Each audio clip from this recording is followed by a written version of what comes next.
Right, I can't be the only one who gets really annoyed when you're driving along and you hear is this. You can't reach over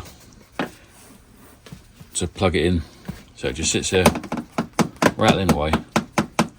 That's really annoying. On the driver's side, you've got the thing there, holds it in place. But nah, not on this. So, thinking, what about a magnet with a thread on it?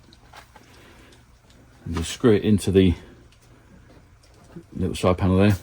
So as it rattles around, it will just only catch it and then it'll stop it rattling. It might work. I just don't know. It might be worth even putting two in, one that way, one that way, so we can capture it. Either way, it's better than that noise. So, this is what I bought anyway. Just a rubber coated magnet. It's got an M4 thread on it. You're going to need an M4 washer, M4 nut. They're 7mm nut, I think they are. And obviously you're going to need a 4mm drill bit. Now getting to that panel is very, very easy. There should be no reason why. Depending on where it sits, of course. That's fine. We'll put it in just beyond that little tab there.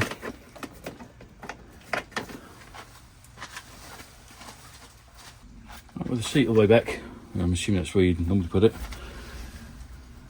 You can see where the tongue of the seatbelt ends, just below that clip there. So I'm going to move that up out of the way.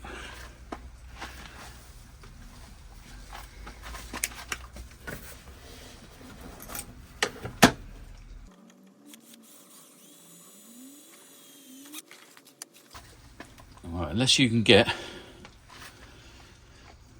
M4 nuts with the nylock on them, you're going to need to use something like a thread lock.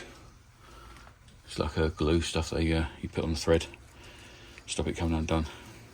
So what you don't want is that rattling, because this is rattling. That's stuff I've got.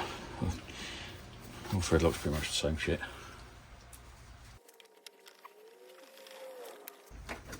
Okay, fits okay. Now the tricky part.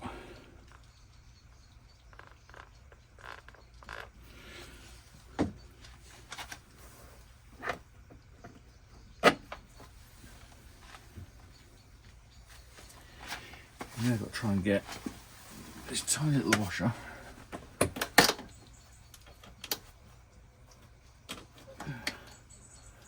this tiny little nut on the back without dropping it.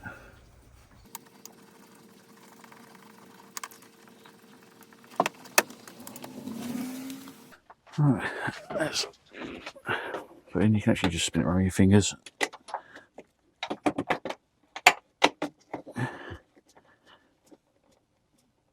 Just nip it up tight.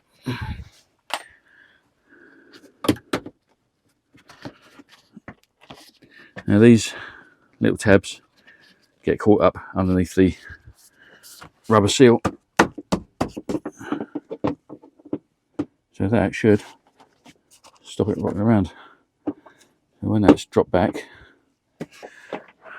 now when it is rocking around, eventually they'll get caught on that.